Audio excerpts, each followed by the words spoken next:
Bonjour à tous, c'est Ben dans la cuisine de Ben et Lucie. Aujourd'hui, nous allons réaliser une recette de base, la recette de la pâte à pain, une recette plutôt pratique en ces temps de confinement. Une recette donc qui est propre à moi encore une fois, qu'on peut faire de différentes façons. Je ne veux pas me fâcher avec les boulangers. Je vais vous expliquer la recette. Cette recette est pratique parce qu'elle peut vous permettre de réaliser du pain, peut vous permettre de réaliser des fonds pour la pâte à pizza tout simplement. Elle peut également vous permettre de réaliser la focaccia, la focaccia qui est une sorte de fougasse italienne. Voilà. Donc on va tout de suite commencer. Donc pour commencer, il vous faudra 1 kg de farine. Farine type 55, bon, si vous avez de la 45, ça fera affaire. Bon, je ne vais pas expliquer aujourd'hui les types de farine.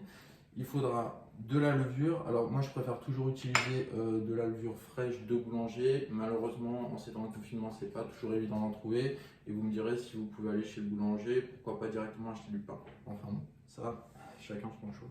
Donc là on va utiliser 3 sachets de levure sèche, un demi-litre d'eau tiède, 10 centilitres d'huile d'olive, 10 g de sel. Alors vous pouvez faire cette recette à la main, mais ça sera plus long, faudra faire plus d'efforts, ça sera un peu plus compliqué. Ou alors si vous avez un robot mélangeur ou un kitchenette, c'est quand même très pratique. Donc on va tout de suite commencer la recette.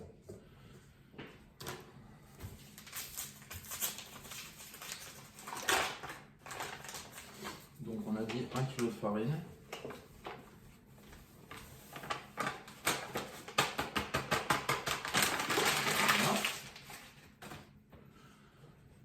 Ensuite, on va mettre la levure d'un côté.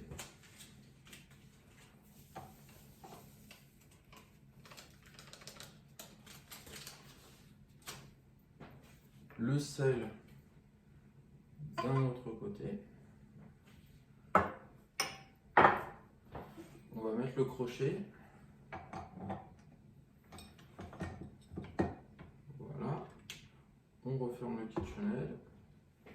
Et là, on va mettre l'eau en même temps qu'on fait tourner. En fait, il faut absolument, quand vous faites cette recette, ne pas mélanger la levure et le sel parce que le sel annule les effets de la levure. Donc là, c'est parti.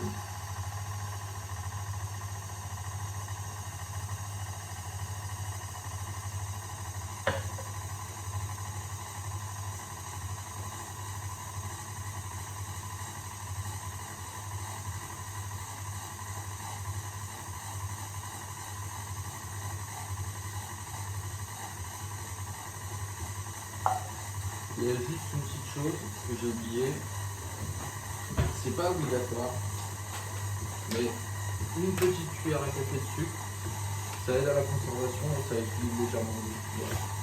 Si jamais, c'est pas obligé.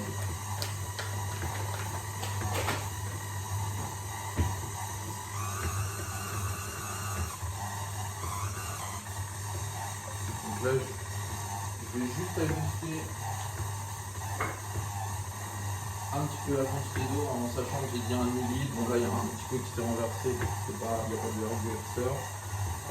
Il faut que vous ayez une pâte si vous la faites à la main, une pâte qui se décolle des doigts, qui soit homogène. Et si vous la faites au robot, elle doit largement se décoller de la cuve et avoir une belle consistance.